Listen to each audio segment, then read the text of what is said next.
Do you like guns? How about a shooting competition in Thailand? About 12 years ago, I started actively shooting in a competitive scene. I got a phone call and I won a Savage 22. What optics should I put on that Savage 22? Well, the process that... I don't know about you guys, that was the best, most in-depth explanation of a youth optic I've ever had in my entire life. Ultimately, at the end of the day, shooting a pistol, shooting a rifle really boils down to executing those fundamentals and not believing that it's some sort of like magical fairy dust that you just have to get sprinkled. You're going to want to tune into this episode of the SCHEELS Outdoor Podcast, where we talk with Reuben Aleckson of Vortex. He goes over his shooting competition, a bunch of his picks for his favorite optics from Vortex, and so much more. We're glad to have you have a little round two podcast with you. Would you mind just giving us a little bit of background information, your role with Vortex and what you've been up to? Yeah, so I just rolled over my 10-year anniversary here at Vortex. I started back in 2014, and I was in our department. I was hired into consumer sales. So here at Vortex, consumer sales will be kind of the front line between company and customers. And so you dial 804 Vortex, you're going to get one of the guys from consumer sales. And that's a lot of product questions, a lot of, hey, I think I'm thinking of buying a rifle scope. Here's the rifle I have, all the way to troubleshooting and helping customers set up their new Vortex product, learn how to use them right. So I spent a few years in that department and then kind of transitioned over into our sales department within how the sales department relates to dealers. And so I moved over to the dealer sales team and kind of with the intent of kind of giving that same technical service and product training that we offer to the end users to our dealers and the dealer associates. And so previous to working at Vortex, I was a part-time hardline sales guy at SCHEELS in St. Cloud, Minnesota. And so, I think that kind of gave me a little context and understanding how you guys interact with customers. And so what we try to do, and what we end up spending a lot of our time doing is working directly with the retail associates on learning our product lines, learning the applications for the different products, the different tiers of quality and price, and, ultimately how to get our customers, your customers, into the right Vortex product for them. And, almost as kind of a departure from maybe the traditional way, we do optics training. Of course, we're going to, teach about Vortex products, but we also kind of do optics training just as a general optics training, not necessarily brand specific. So a lot of the things that we work with the sales associates, on the retail side would be, what do the numbers mean? How do you determine what type of glass quality you need for your application? And so it kind of carries over. It's not just Vortex specific training, it's optics training. And so that's what I do now. I lead a team of about 6 guys here at the office, and we mostly throughout the year train our retail associates how to sell the product and how to recommend the right product for our customers' applications. That's awesome. And it sounds like a pretty dang fun job. So I have 2 questions right away. So first one, I'm going to dive into your product knowledge side of things. I was at a cornhole tournament with my wife, and this veterans guy started selling raffle tickets for a gun raffle. And I got a phone call and I won a Savage 22. And I'm probably going to have it for my girls to start shooting. I got an 8-year-old and a 4-year-old. We're going to get them through gun safety and start shooting and all that stuff. What optics should I put on that Savage 22? Well, the process that we go through and that we train retail associates to go through is to ask a lot of questions. And so you kind of divulged a little bit of that already, but, as it relates to, recommending a rifle scope for a 22, I would usually ask, what kind of shooting are you going to be doing? Is it more of a hunting setup, or is it more for plinking targets? I would ask things about the type of distances, and traditionally with a rimfire with a 22, you might think, it's all going to be inside of 50 yards. But if you walk through the gun department at a SCHEELS, you're going to find 22s that are set up like a precision rifle that are probably capable of shooting out to beyond 300 yards in a lot of cases. And you're going to find rimfires that are set up more for plinking, general target shooting. So if it's a 22 and we're just teaching youth how to shoot, a couple of considerations would be, I'm going to recommend don't over magnify it. A lot of the times, too much magnification can lead to a couple issues with new shooters. So specifically I have 4 kiddos. And so as I'm teaching my kids how to, properly mount the rifle, the fundamentals of marksmanship, how to shoulder that rifle, how to get squared up behind the optic, I'm not going to want to put an optic on it that has so much magnification where they'll have a hard time finding the target because it'll feel like it's tunneling or, really the field of view feels too narrow.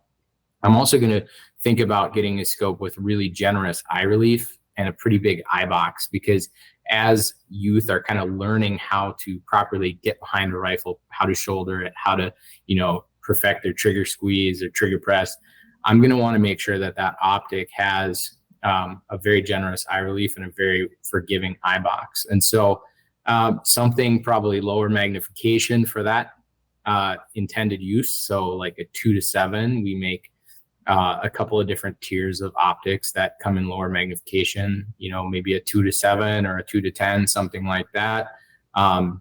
And probably looking at a second focal plane rifle scope.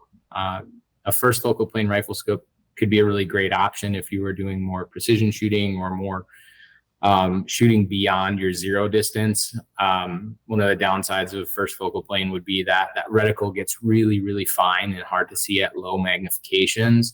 And so I would probably recommend a second focal plane because it'll be easier for that new shooter to find the reticle and something low magnification, because typically lower magnification optics have a little more forgiving eye relief and a more generous eye box. So probably something like our Crossfire 2-7 rimfire. I don't know about you guys, but that was the best, most in-depth explanation of a youth optic I've ever had in my entire life.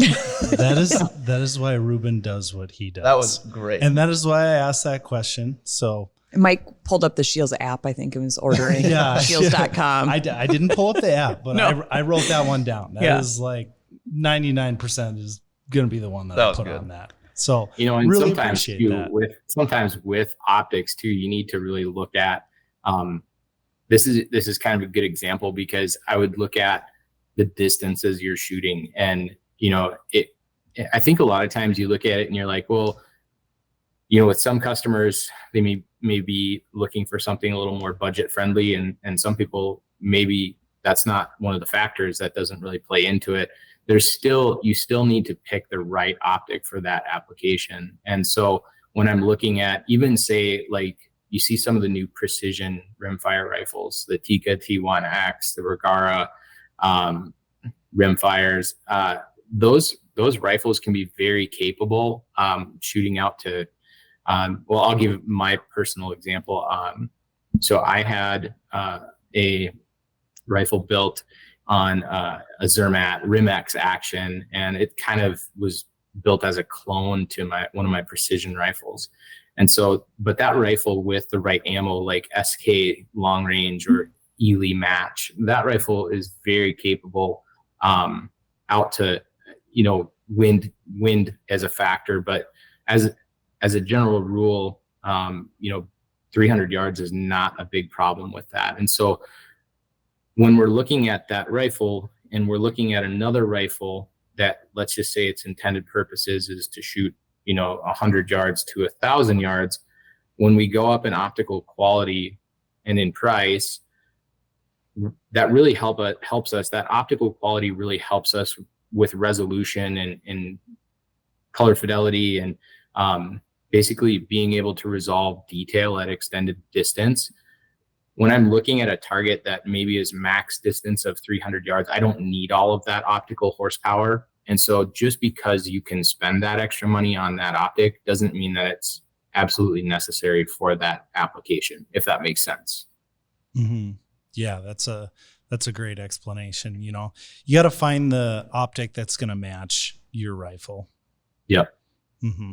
Perfect. Okay. And then, so I said I had 2 questions for you. The second one is a little bit more of a comment, to be honest with you. And it's about Gun University and the training I went through with you guys. So I had the opportunity to go to our Gun University. We talked about Archery University. We talked about Fishing University. Like, this one's for strictly guns. So I have to say, I think I pulled more triggers in that week than I had like my life combined, which was so awesome. But I think one of my favorite sessions was red dot training with you guys, because we were in the pistol bay, had like your entire line of red dots. But I was not super comfortable with pistols. You know, granted, I'd shot them, but I hadn't really shot them a lot before I started working at SCHEELS. I've never owned one. So I always thought, like, you know, holding it with your right hand and making sure your left hand was up there for stability. But, you know, like I shot a little bit, and then one of your guys was just, you know, asking me questions, and I was just saying, okay, I hadn't shot pistols too much. I mean, I know how they work, but I'm not great at it. Like, I'll pull it up and my red dot, like, it'll always stay on the target, but it's going to, you know, be wobbly and all over the place. And I told the guy, like, well, I'm more of an archer than a shooter. And he's like, oh, well, shooting a pistol is a lot like shooting a bow. Like, your left hand is going to be all your stabilization, just like when you're shooting a bow, and showing me like the grip and, you know, where to have like my arms and my base and all that. And previously, you know, like, I was all over the target, but I would hit it every time. And then I took all of his advice, and then all of a sudden my dot would just like suck right on the middle. And I was like, oh my God, this is how you do that. And just, I thought that was truly incredible. Like, the advice you guys gave paired with how awesome your line of red dots are. It was just like truly confidence inspiring. That's awesome to hear. I mean, you know, a lot of the things, whether it be shooting archery equipment, shooting a pistol, you know, precision rifle, snowboarding, wakeboarding, whatever, a lot of it boils down to executing the fundamentals. And I think whenever you get into a new sport, a new activity, there can be a lot of things that are very like daunting and kind of like almost, they can kind of discourage you when you think about like how long this is going to take me to learn this new thing. And there's a reason why, like, the absolute professionals at whatever sport we're watching on TV, they execute the fundamentals at a very high level.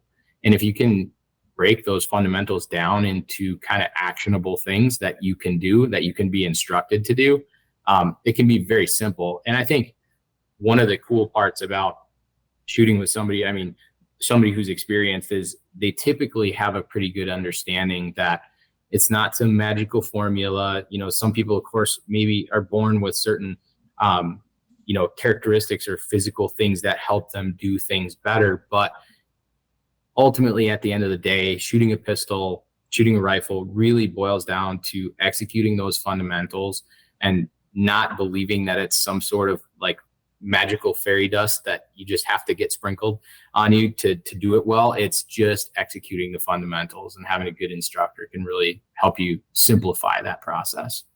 That's a great segue, because I think that's part of the reason why I haven't really stepped foot into like more of the precision rifle shooting stuff, because I've liked to. It's always been super interesting to me, but like when I look at it, there's always just this imaginary big wall that you got to climb over. Like, oh, you got to know all this knowledge, you got to do all like the calculations, and just have so much wealth of knowledge to go into it before you actually start shooting, when in all reality you just kind of have to have the fundamentals down, and maybe somebody to learn from a little bit, or just kind of take things step by step. But just when I viewed it, it's just like, oh, those guys that do that are so cool, because like they just know everything. But it's really not that much fundamentals. Of a wall. Yeah. Everybody's supposed to be in the same place.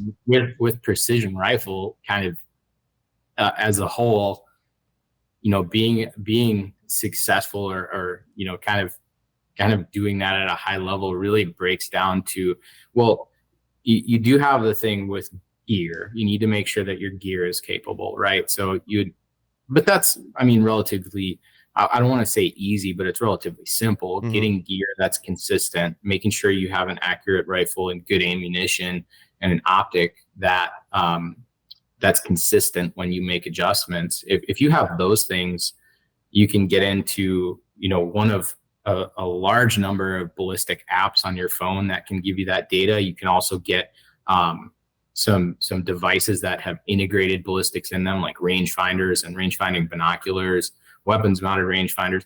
Once you get that, though, precision rifle really boils down to how stable can you get when you're shooting off of different props. Like I think a big thing, things that look very kind of intimidating about precision rifle is that as it relates to PRS or NRL, you see guys shooting and they're shooting off of tires or props or barricades or the hood of a car or the bed of a truck.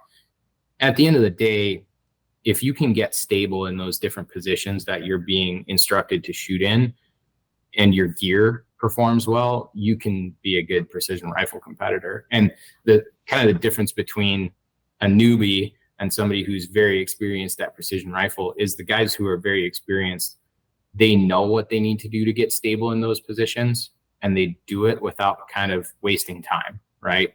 So they kind of they have that knowledge about how to get stable and get a good sight picture and a good clean trigger press in those kind of generally or maybe traditionally positions that are hard to get stable in. They know that ahead of time, and they can make that kind of adjustment to get stable very quickly. Yeah, and that's super cool. It's a testament to the people that do that, just because it's an impressive feat to do it in general. But like you said, I mean, the gear is almost the easy part, because you just have to have consistent gear that performs, right? And then everything after that is just fundamentals, one step after another.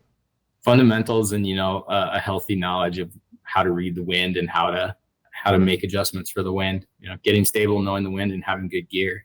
Yeah. Mm-hmm. Once you get your gear recipe all dialed in and are comfortable with shooting, it's really the wind is your biggest factor at that point. Yeah, I'll kind of say it like wind is kind of the art. Everything else is the science. Mm-hmm. Yeah, I'll agree with that. 100%. That's good. But no, it's super fun doing that long range stuff. I mean, 5-6 years ago, I was just like overwhelmed with that sort of stuff, just confused as to how it all worked and wondering like, man, there's no way I could be confident out to like past 400 yards. And now like spending a lot of time with you guys in these gun universities and stuff and like shooting a lot of this equipment, it's like 600 yards, no big deal. It's very different like out in the field at an animal, but like ranges, like even around 1,000 yards, like you can do it, pretty regularly if you shoot a little bit, have the right equipment, and are, confident in yourself. For sure. Yeah. And since you kind of mentioned it, being out in the field hunting, I'm not an avid like precision rifle competitor. I've shot a handful of those events. But just with what we do with the gun universities and the different trainings that we do for retailers, have spent a good amount of time out on the kind of the precision rifle side of things. And that is it translates directly over to when you're out in the field hunting. I mean, being able to get stable off of these props and these barricades that they have you using in the competitive side directly translates over to getting stable on the side of a hill or on a fence post, or you name it. You need to find something in your environment to help you get stable. Sometimes that can be prone with a bipod, and sometimes that can be using your backpack and your tripod to get stable out in a hunting application. But that stuff directly correlates over. And like you said, 600 yards isn't something that you would want to just be like, oh, that's an easy shot in a hunting application. But if you're actively shooting, in like a precision rifle setting, using your equipment to shoot targets at an extended distance, coming back to that 300-yard shot in a hunting application almost feels easy. Mm-hmm. Yeah, it feels good when you come back to that 200-300 yards. It's like you just have all the confidence in the world at that point. Yeah, for sure. So you had said that you weren't huge into the whole precision rifle competition, and I was just thinking to myself, he's really into a different kind of competition shooting. You wanna dive into that a little bit? So, well, about 12 years ago, I started competitive shooting, like actively shooting in a competitive scene. And I started doing that in Minnesota when I was going to college, which at that time I was shooting mostly like USPSA pistol.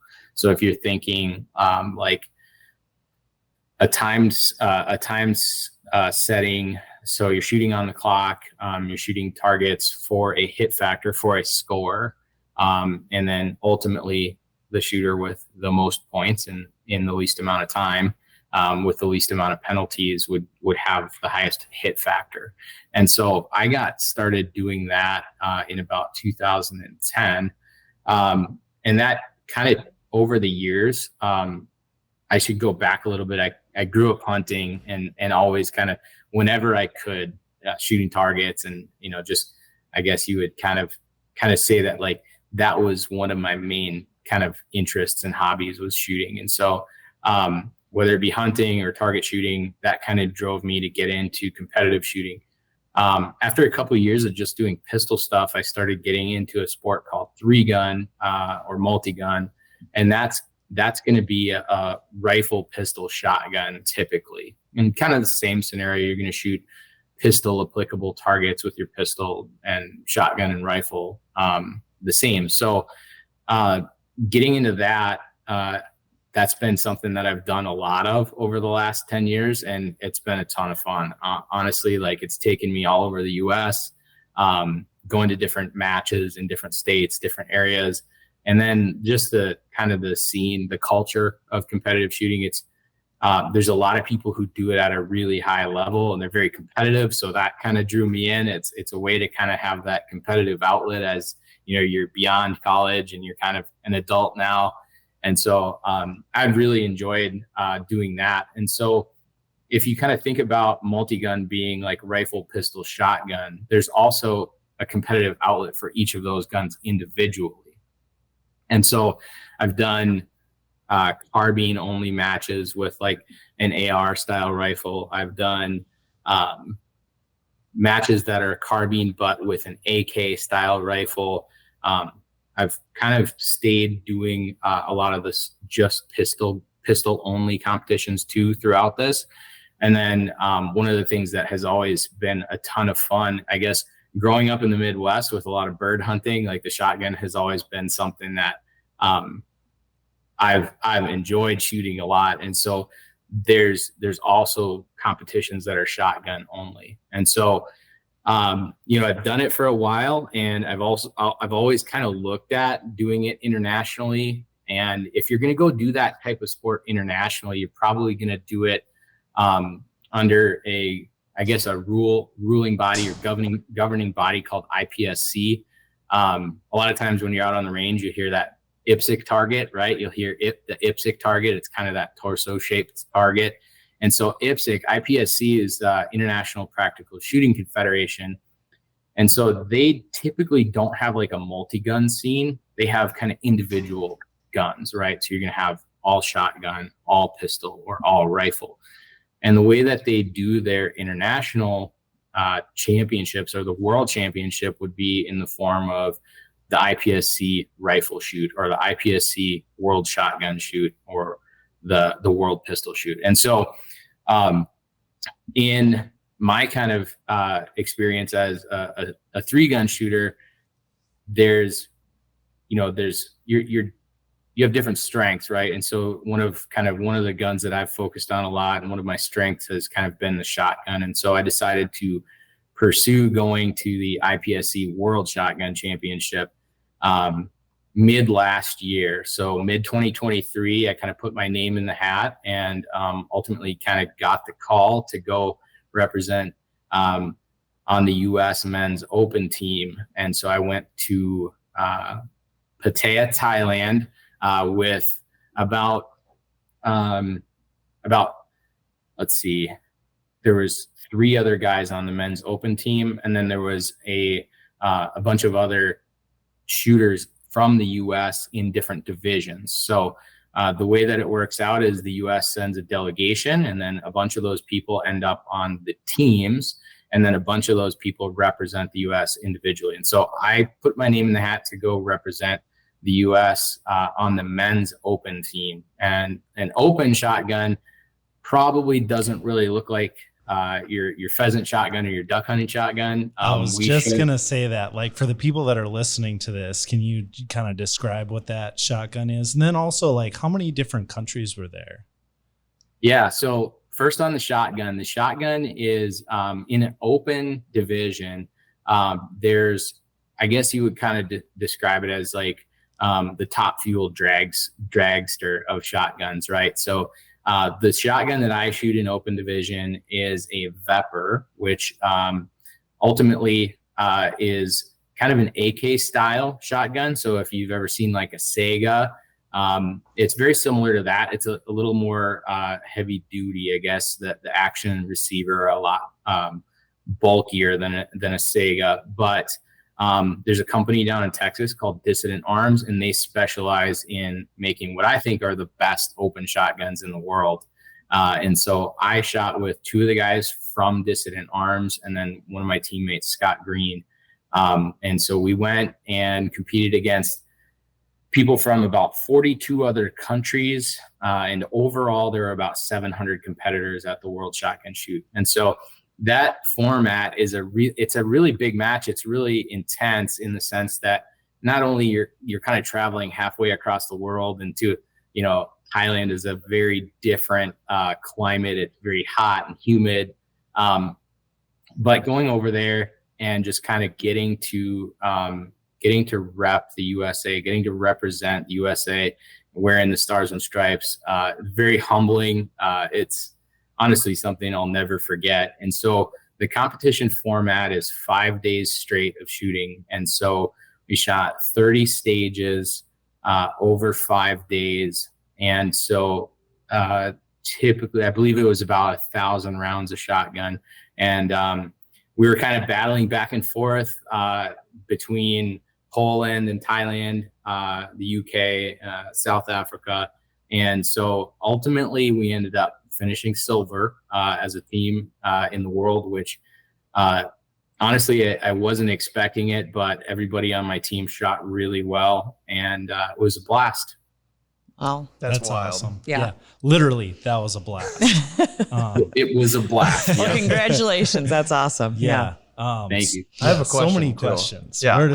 How does one put their name in the hat to do that? Like I'm sure there's a little bit of a process to like maybe be recognized or like obviously build your credentials a little bit. Qualify. Qualify. That's the right word. Yeah. So I kind of mentioned it early on. I started shooting USPSA, and the USPSA is the United States Practical Shooting Association. And so by shooting those events here in the US, I guess that's the best way to get started, because ultimately the USPSA governing body is going to select the people who go represent them on the world stage. Gotcha. And so by having competed in a lot of USPSA events over the years, the USPSA holds a multi-gun national championship every year. And so by competing in those events, and then by shooting some shotgun only events here in the US, I don't mean like trap and skeet and traditional shotgun clay sports, but kind of the way I would say it is you would need to shoot like events that have that are kind of on the radar of USPSA as far as like what's an event that's going to be a good representation of what you're going to go do in IPSC. And so when I say I put my name in the hat, I kind of made it known to the USPSA and the people involved with the shotgun shooting team selection that I was interested in going, and then ultimately got to go on behalf of the US and on behalf of USPSA. So what's, like you said, this, like the sessions are obviously different than like your typical trap and skeet, and to somebody that doesn't know what anything else is other than trap and skeet for shotgun shooting sports, like what does that look like? What are some of the other things that you're doing? Well, you're going to shoot. So first off, I would kind of say action shooting is a little, it's fundamentally different from say like a stand and shoot shooting discipline. So typically you're going to start in one area and you'll finish in another area. So there's some movement involved with the courses of fire, typically. The other thing is you're going to shoot a variety of different types of targets. So a lot of the times the targets that we're shooting in like in a shotgun portion of a USPSA stage or in a shotgun portion of an IPSC stage would be like small steel targets that knock over. They fall off of a stand when you hit them. You're also going to shoot hinged targets that are on a stand that tip over when they're done. You'll shoot some activated clays. So typically you would shoot like a steel target that launches a clay target, or you'll shoot flying clay targets. So we also shoot buckshot and slugs in that competition. So you're shooting with slugs, typically paper targets that have a scoring zone in them. And then you're also shooting buckshot on steel and paper targets, which the paper targets also have a scoring zone. So a big thing with IPSC shotgun shooting is you really need to know your patterns, and you have to have very consistent pattern density so that you know if you're shooting a target at 20 yards, you need to know how big your pattern is at that distance, because they'll do some things like putting penalty targets next to shoot targets. And so if you hit a penalty target, that ultimately hurts your score. I guess the best way to do it would probably be to look up on YouTube, IPSC shotgun, but sure. Just a lot more action and stuff, it sounds like, and movement than your typical shoots. Yeah, there's a lot of movement. You're reloading your gun on the clock when you either run out or you're close to running out of ammo. The thing with IPSC shotgun is that it's really big internationally because a lot of people live in countries that don't really allow the same gun ownership that we have here, right? So if I had to make a broad general statement, again, there's probably a lot of exceptions to this, but traditionally, like a shotgun would be easier to own in certain foreign countries than a center fire rifle or a pistol would be. So in a lot of places, the shotgun is kind of like, it's almost like their the most that they can do with a firearm would be with a shotgun. So they put a lot of targets in that would maybe here, if you had to say it, you would say like, well, that's not a shotgun target. That's a rifle target. Why wouldn't you shoot that with a rifle? Well, if you can't own a rifle, then you're going to shoot it with a shotgun. Right. So, it's probably the best way is to look it up on YouTube, I guess. That's good though. That's a good explanation. That sounds incredible. Were you able to bring like your own optics then, or how does that work? Yep. So we, and that's one of the big things is, I wouldn't necessarily really want to go to a competition on the world stage where I couldn't use my own gear. If it boiled down to it and something, happened or something broke, like I would borrow somebody's gear and, get through it. But yeah, we went through a lengthy process to get permitting and licensing to bring our guns, our optics, and our ammo there to compete. And then of course you have to bring your stuff back to the US. So there's a process for that. But yeah, we were able to bring our own gear and have it set up almost exactly how we would have it here. Okay. So do you bring like one or two backups along with your main gun, and like what was your He's like, what 10. Was your shooting packing list for this thing? So it's I'm going to say it based on what I did. This is not legal advice, but based on where we were going, there was a really, really well laid out process for what we needed to do, for what licenses and permits we needed to get. We were able to ship our ammo there ahead of time, and there's some import taxes that you need to pay to bring ammo there. I'll put it very simply. Everything you bring with you that is either a gun or ammo needs to be accounted for in some way. And so there's a process in which you do that.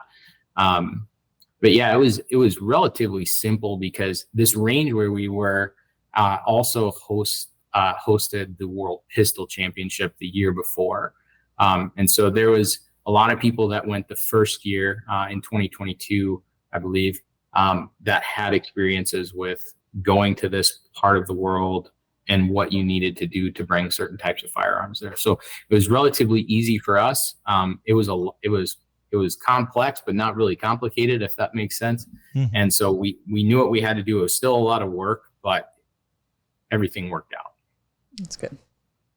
What is your favorite memory from that event? Man, you know, aside from, I guess I'll just say, like, in the US, guns and shooting competition are relatively commonplace here. And I think I kind of can take that for granted sometimes.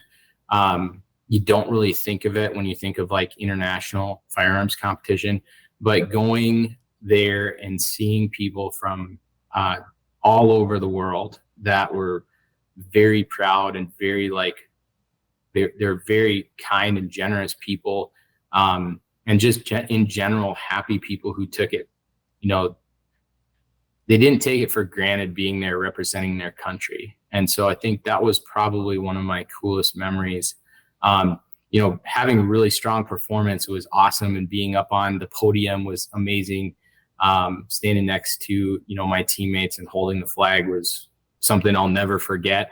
I think one of the most humbling things, though, was the number of people that would come up to you and, you know, they would just ask you things about living in the US, and they would ask you things about how much you get to shoot, and like just being able to, like, you had to kind of reiterate it because we kind of take it for granted, but them being like, how much can you shoot? Where can you shoot? And like saying like, I can shoot as much as I want. And like, I can pretty much shoot whatever I want. As you were saying that to them, you kind of heard yourself saying it and be like, okay, we're pretty fortunate we get to live in the US and have, you know, pretty awesome access to this stuff. So, you know, the thing I'll never forget, though, is just being up there with the flag and my teammates. That had to have been super cool. That's awesome. Reminds me of like the Olympics. Yeah. Yeah, it does. I'm sure you're around all these people that, you know, they have the same love and passion, and you can speak no other language to each other than like your joy for what you're doing. Shotguns. You know, like, yeah. I mean, really. You know, one of the cool kind of traditions, every sport has its tradition. And I think this is something from what I've seen that kind of goes across different sporting events around the world, is like, you know, we as we go there, you know, one of the things is like your team, your delegation from the country you're from has to have, they have to have a jersey. They have to have a uniform look. And so everybody from the US has the same design jersey. Everybody from South Africa has the same design jersey. And so a tradition there is jersey swapping after the competition's all done. And so you kind of, you know, I think I brought 10 of them, just, you know, one for each day and then some extras. But yeah, coming back home, I only had one jersey left after trading with all these different guys and from different countries. And Nice. it was cool too, because I ran into a bunch of people from different countries that use Vortex. And so it was cool to not only be from the US, but also to be, you know, representing Vortex around the world and seeing how many customers there are out there that use our equipment. That's super cool. What different country jerseys did you get? Well, I know a couple from a couple from Poland. I swapped a couple from South Africa, one from Brazil, and probably 3 from Thailand and 1 from the UK, I believe. We were actually really battling with Thailand, kind of like in the points as far as the points went. And so going back and forth on day 1, and then day 2 it was different, and day 3 it was different. And so but having a huge amount of respect for those guys just because we were kind of in a close race. So yeah, I got a bunch of jerseys from different guys around the world. Awesome. And if I remember correctly, when we were talking at Gun you guys had basically the most points, but you guys had a few penalties that kind of put you into that second place. Is that right?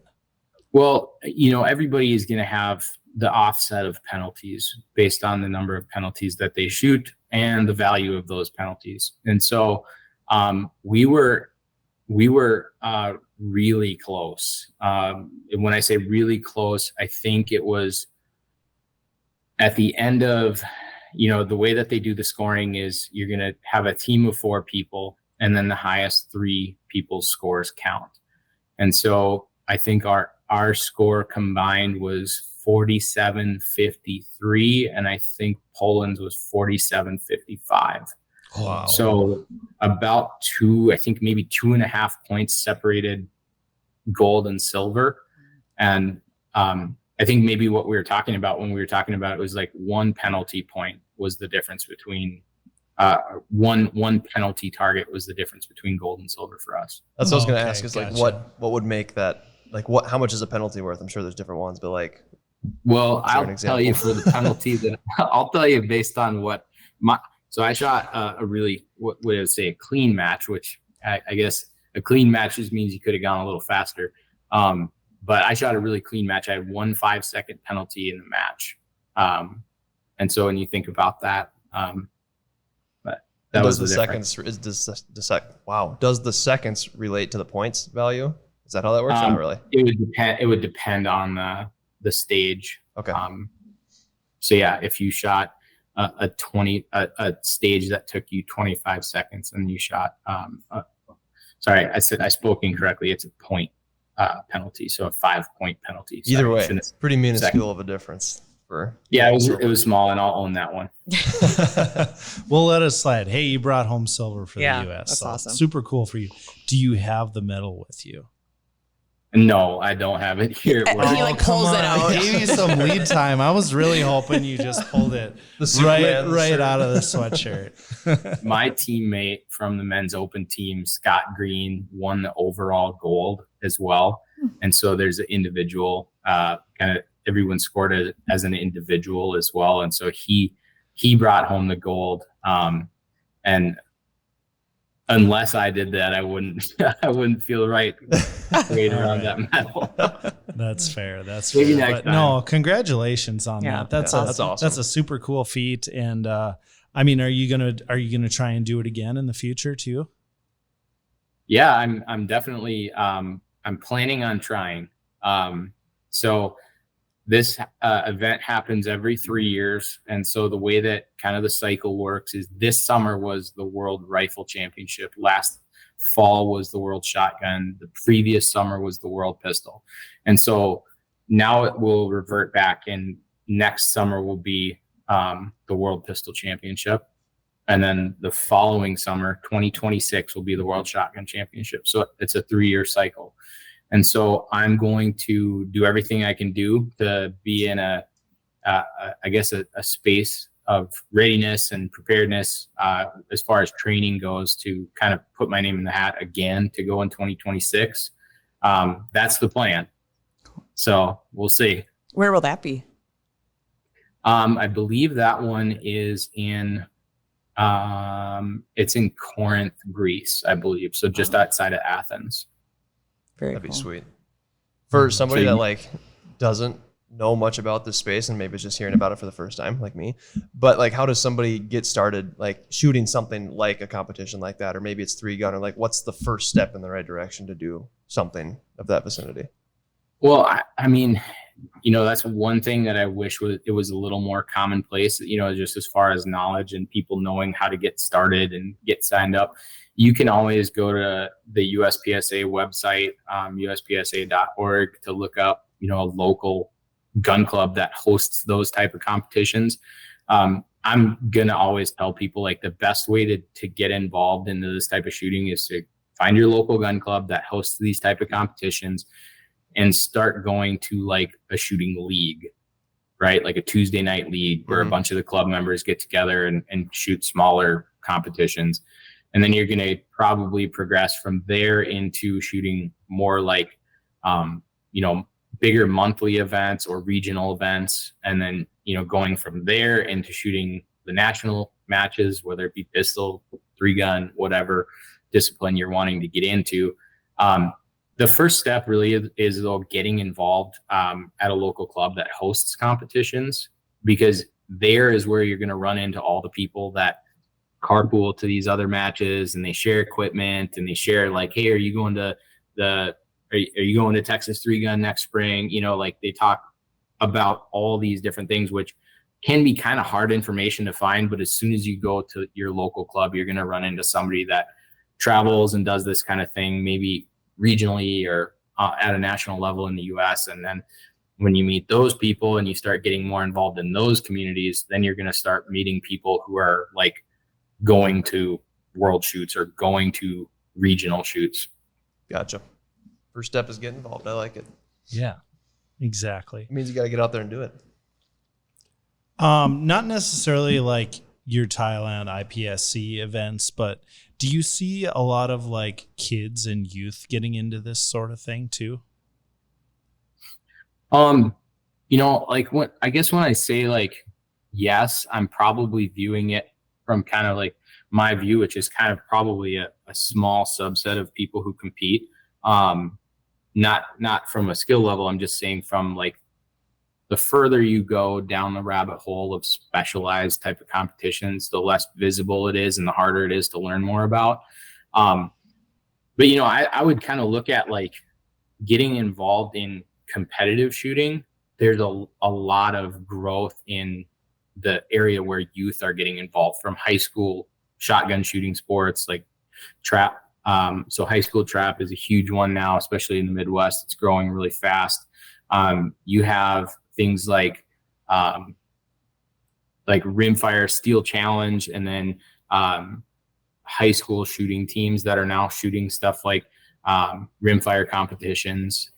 So it's definitely something that I think is growing at an exponential rate. I don't know, how easy it is to find information about, but like when you look at, I think just using like Minnesota and Wisconsin as kind of an example, you would have like high school trap is one of the fastest growing sports. It's also one of the largest sports. So that's very promising, seeing how many youth are getting involved and how some, like, the younger you can get started, after you're at an age where you can safely handle firearms and you understand, firearm safety rules.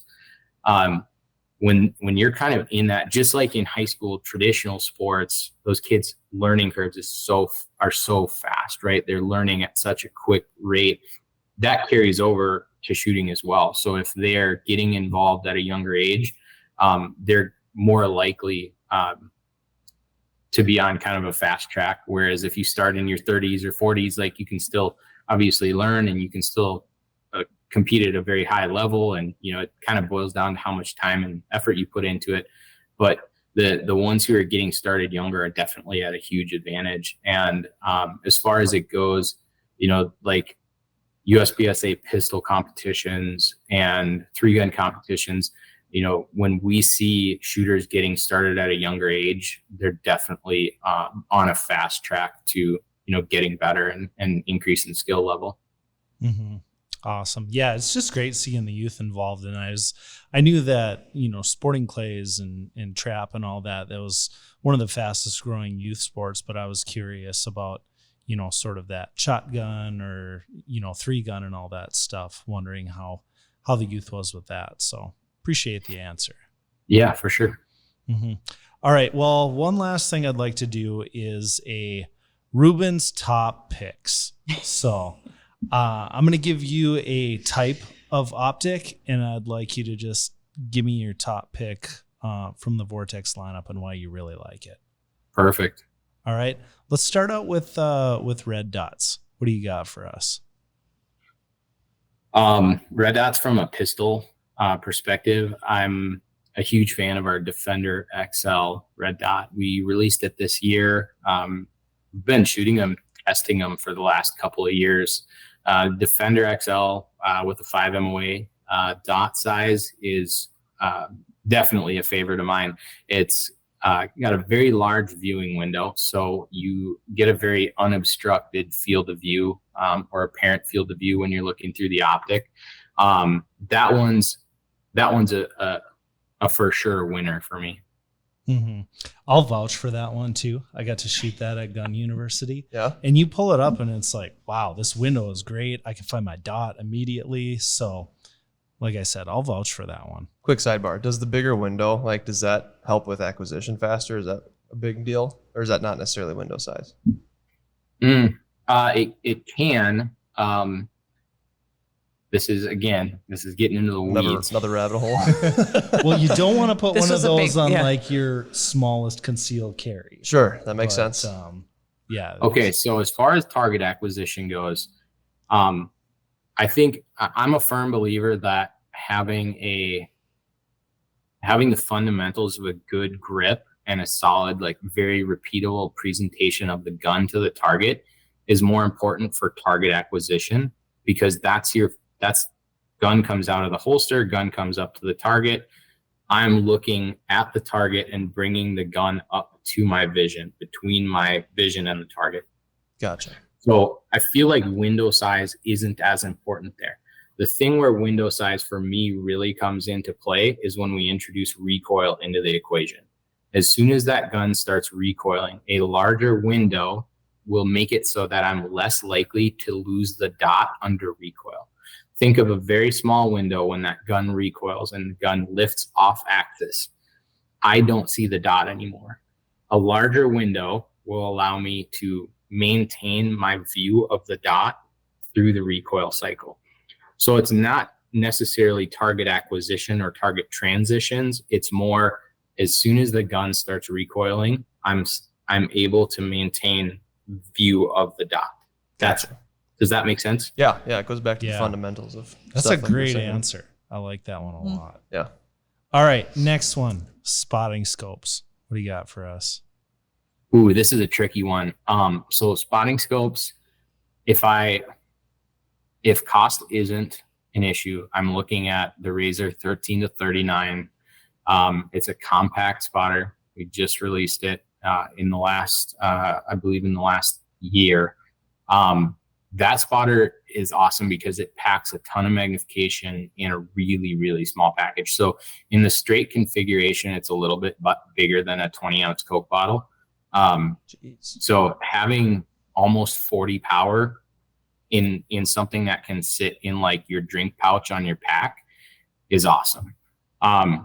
If I'm looking to be a little more price conscious, I look at the new Crossfire. I believe it's a 12 to 36. That spotting scope at under $250 is a huge value, especially if you're not the person who's using your spotting scope every day. It gets you into a compact spotting scope at a really, really affordable price.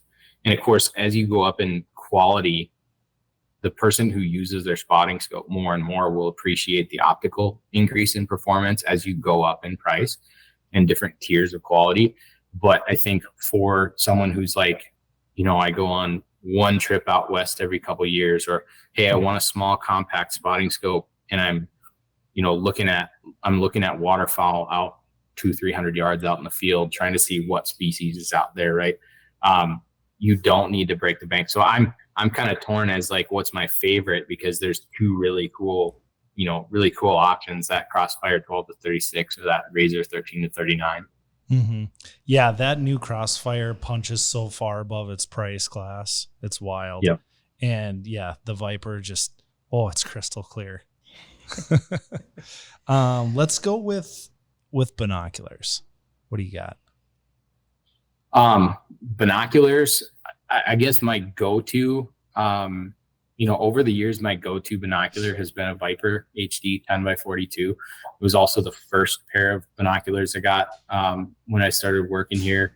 That's been an awesome bino because it packs a ton of performance at the price. It's kind of where our optics start to step into like true HD glass, that high density glass.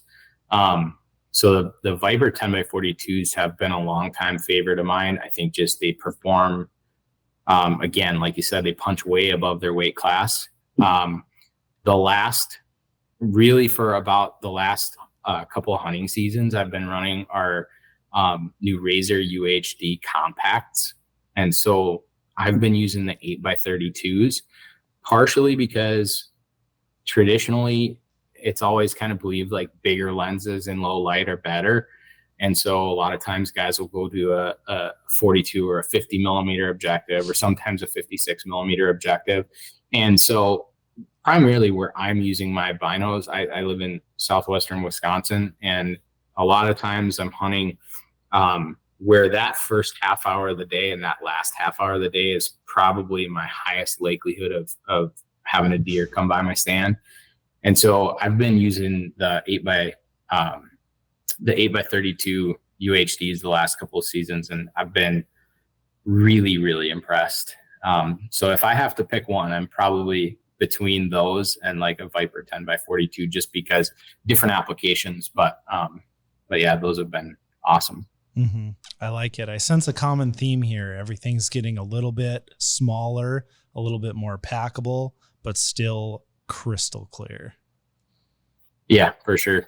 Yeah, things are, just as technology increases and as, lens coatings become better and tolerances are able, we're able to achieve tighter tolerances on the manufacturing. I think there's definitely things that have progressed towards smaller and lighter. Mm-hmm. Hey, I love to see it because I like going out to the Badlands and I'm trekking 5 to 10 miles. And more when room for your you're snacks. putting that in your pack, there's more room for your snack. Uh-huh. I have a sidebar question though also. What's your vision? Do you have like 20/20 vision? Do you have corrective? So I got LASIK about 4 years ago. Okay. And so I'm really fortunate that like my vision's really good. Good. Yeah. I I had LASIK too. got a cheating years. 20/20 vision. Yeah. Congratulations, cheater. Yeah, I said I did too, but I had it many years ago. Yeah, I still need to hop on that LASIK train, but I'm still rocking the contacts. If I had like one thing to say about it, like I wish I would have got it 5 years sooner. Like it's life changing. Mm-hmm. I may or may not just be too stubborn. Yeah, it's a big step. Yeah, But I'll get there one day. Hopefully. Industry, I wanted to make sure that my eyes weren't the weak link. Right. Yeah, Well, I was just curious. for I thought, sure. like these things help so much, but what are you starting with also? Yeah, it makes a difference for sure. Oh, I say I should get LASIK every time I go out west and I sit behind a spotting scope for more than like an hour. It's like all of a sudden my contacts are getting dry. And You got one eye up there and one. Yeah, exactly. I'm like moving it over and trying to get my eyes to water, thinking, God, I should have got LASIK already. Well, I mean, we talked a little bit about kind of the trends and how things are going, smaller, lighter, but that's not always the case. I mean, over my time here, tripod binos, so binoculars mounted to a tripod in a spotting application, have become really commonplace. Those 12x50s, 15x56s, and 18x56s. I mean, you go through a SCHEELS Optics department, you're going to see a ton of different flavors of those kinds of binoculars for that specifically tripod or window mounted application. Man, if you've got fatigue out on the side of a mountain, looking through a spotting scope for hours on end, switch to tripod binos, like go to a higher magnification there. I mean, that fatigue, like it's not completely gone, but it's so much better than looking through a spotting scope for extended time. Mm-hmm. You might have to do that, Mike. Raise a valid point. Yeah. You might have to get rid of the snacks and just carry the You tripod. can't ever get rid of the snacks. No, I have a tripod anyways, so Okay. I'm good to go. All right, last but not least, favorite rifle scope. What do you got? This year we launched the new Viper HD rifle scopes. And before that, in that kind of price and quality tier, we had a bunch of different options, but and very good options. We had the Viper HS, the HST, and the HSLR. And kind of with those different options, you had to kind of pick what features you wanted, right? You want an exposed dialable turret. You might go to an HST or an HSLR. You want cap turrets, HS. And so the Viper HDs that were launched just a couple months ago, those rifle scopes kind of combine a lot of those features. And so you have an illuminated center dot reticle, you have an exposed locking turret with a zero stop, and the magnification objective combinations that are available in that line are really, really tailored towards a hunting application. And so they come in a 2 to 10, a 3 to 15, and a 5 to 25. And so when you look at those rifle scopes, I'm kind of looking at that 3 to 15 as one of my go-to rifle scopes, the Viper HD 3 to 15. And partially because it has pretty much everything I need and nothing I don't, and in a lighter, more compact size profile than our previous Viper line. So just kind of like the Viper HD 10x42 binos were a favorite of mine. I think this new 3 to 15 will be something that I find a lot of uses for. Like I said before, like I'm born and raised in Minnesota, moved to Wisconsin about 12 years ago. And so it's really common to hear, like, I hunt the Midwest. I'm not going to shoot over a couple 100 yards. It's not that you want to, but like sometimes being able to cover that distance is the difference between having, a filled tag or not. And so I look at like that 3 to 15 because in a couple of different ways, but historically, like a 3 to 9x40 or a 4 to 12x42 is a really common hunting rifle scope. And so replacing a 3 to 9 with a 3 to 15, it kind of gets me all the benefits of that 3 to 9 and still having 6 more power on the high end. So I can go, I can see detail a lot better with that magnification at distance. So, and also having an exposed elevation turret that's locking. And they also do come with a free custom ballistic turret. So you can get us your information for your specific caliber, cartridge, velocity, bullet, and we can make you a yardage turret for that. So I think that scope is going to be one of my favorites over, hopefully the next several years. You just got me pretty excited about scopes. I came into this segment like knowing I was going to ask you about a scope to put on that 22 for my kids. And now you got me wanting a new Viper 3. It's frustrating. This has become a very expensive episode. My pocketbook is going to be really mad at you, but thank you so much for all that awesome information. That's why I'm here, Mike. Yeah, exactly. So we're gonna list that Reuben's picks in the description of this podcast, and we'll have to get some clips of your Thailand trip. Just so much awesome information on this one. Do you guys have any last questions for Reuben? That was great. It was a super cool story. Yeah. I appreciate your time and all the knowledge. Mm-hmm. See, I'm thinking I got to get into these shooting sports. Yeah, you do. Yeah. Mm-hmm. Careful. So it's a slippery slope. But you know what? It's super fun at the same time. So. Well, thank you. I appreciate it. I love the podcast. I don't miss them. They're in my queue, so I'm always listening when I'm on the road. Love what you guys are doing, and of course, love being in SCHEELS stores. Awesome. Perfect. Thanks again, Reuben. Reuben. So much. Thank you, guys.